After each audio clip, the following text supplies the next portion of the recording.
So I'm gonna just show you how to ice a carrot cake with the cream cheese filling, and then I'm gonna stick it in the fridge until, well, in the refrigerator until tomorrow morning, where I'm gonna decorate it for you.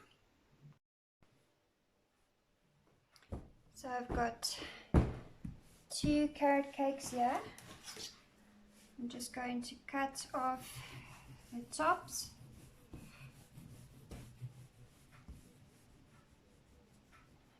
Just please be careful with your knife.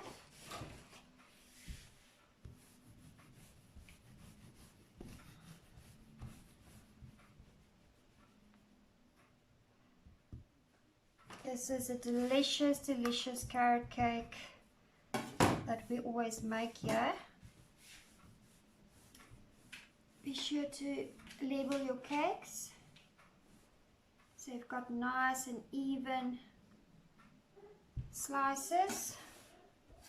I'm going to cut this one as well, so you've got 4 layers. Alright.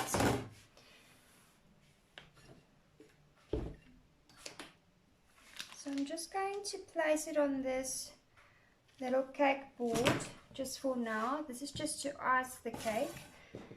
When we decorate the cake, we're going to put it on another cake board that's decorated as well. So the best filling for a carrot cake is to have, just look at you guys, is a normal cream cheese filling. So that is just your cream cheese icing mix. Just make sure to sift your icing very nicely so that it's nice and fine.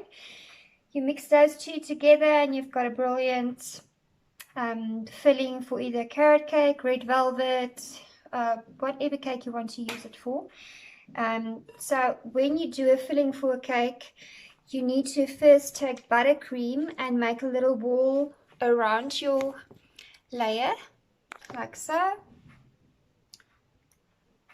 Alright, just about a centimeter inside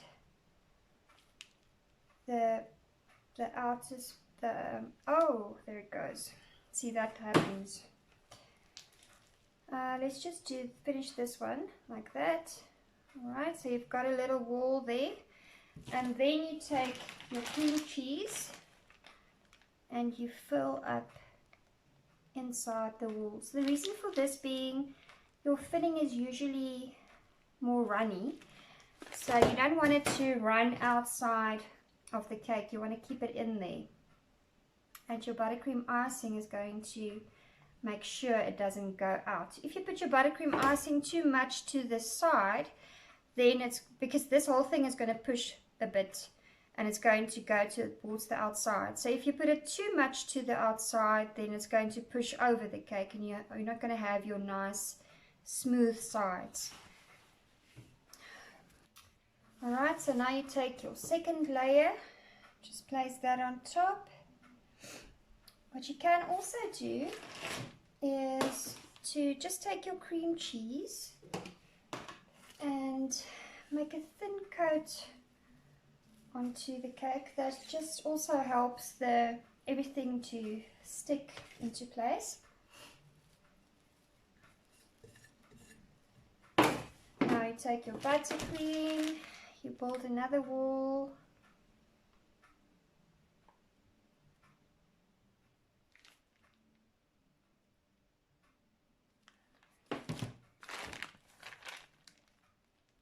Fill in with your cream cheese.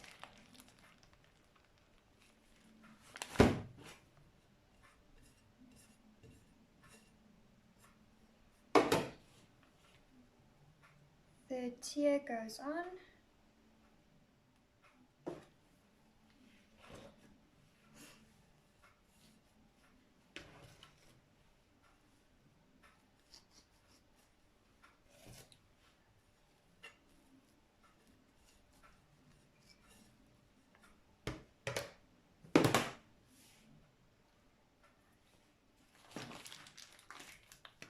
Your wall goes up.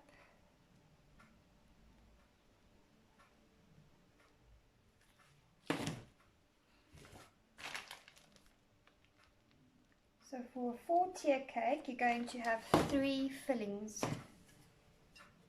because it's cut into 4 tiers, or layers, sorry. And then lastly, you're going to put on your top layer. So it's better if you take one of the bottom, of the cake pan to put on the top and on the bottom. So the top here is the bottom of the one cake that I had, and the bottom is the bottom of the other cake that I had. So now you've got your cake stacked.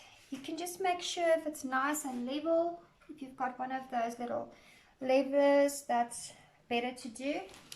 Alright, so what you're going to do now is you've got your same buttercream that you had, that you used for your wall, and you'll just apply a thin coat of that all around your cake. This is just a crumb coat to put everything together and so that it can just stay where it's supposed to stay.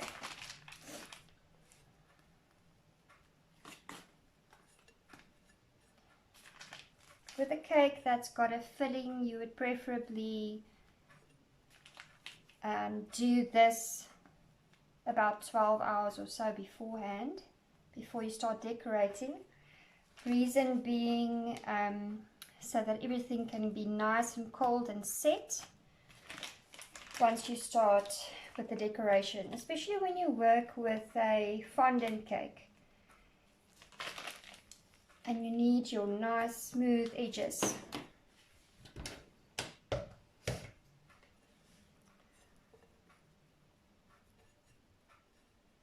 Alright, so now just push it down on the cake.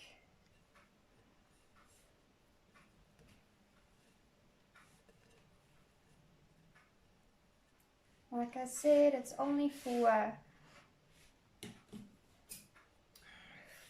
the crumb coat of your cake, so it doesn't need to be perfect. This is just so that the cake stays nice and level. So I've just got a smoother here. You can use anything basically, and you can just smooth out the icing.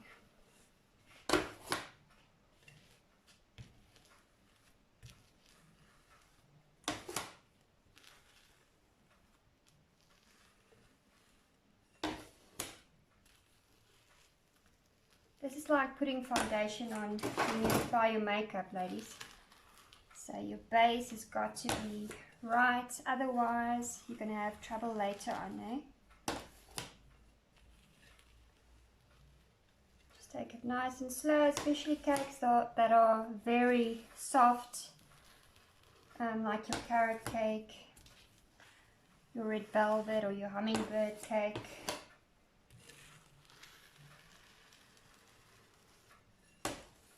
So this is your first crumb coat. You can put it into the fridge now, and about half an hour later on, you can put on another crumb coat just to fill in these little spots here. Just let your cake grow cold a bit more, and then you'll see it's going to fly much easier.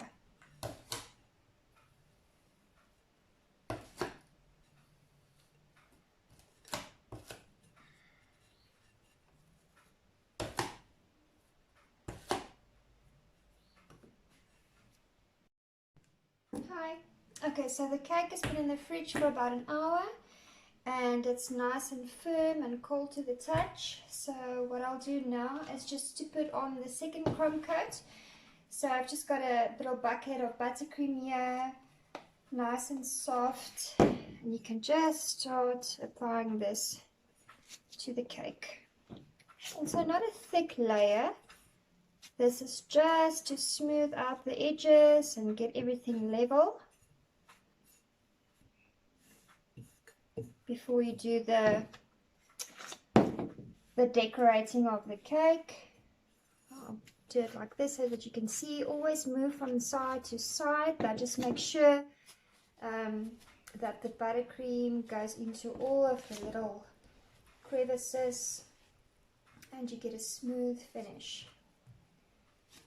And no one's going to see this. This is just the base of your cake. If your base is nice and steady and level, then the end product of the cake will be as well.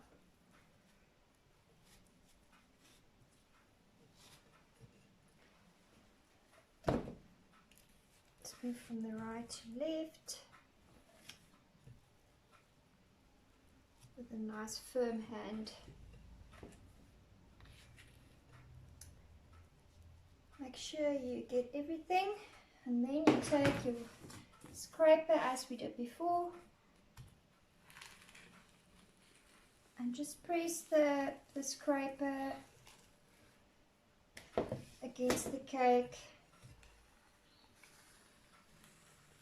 and scrape until you've got a smooth finish.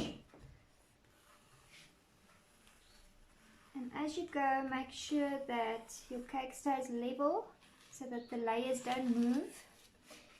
If you've got little gaps like this one here, you see this here, then we'll just fill that up, fill up. This isn't as important when you're doing a buttercream cake. It's more when you're doing a fondant cake where you don't want to have any bumps or dents in the cake. Alright, so I think that's fine for now. When you level the top of a cake, always go from the outside to the inside. Don't do that, that's not going to work. Now you've messed up the side again.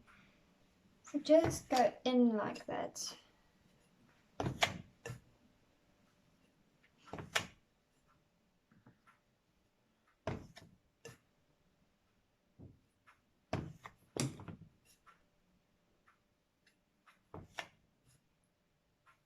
Alright, so what we're going to do with this cake tomorrow, because now I'm going to put it back into the fridge, and tomorrow I'm going to decorate it with buttercream. We're going to do a Harry Potter cake combined with some fondant sushi that I've already made, and we'll put everything on them. So I'm going to pop it into the fridge. It's good to have it chilled for about 12 hours or so, and that just makes the whole decorating process easier. Alright, so when I'll see you again, it'll be tomorrow. Or when you see me again, it'll be tomorrow. Sorry, this is my first video that I've ever made, so please bear with me. If you have any tips you want to give me or things you think that we should change, please share.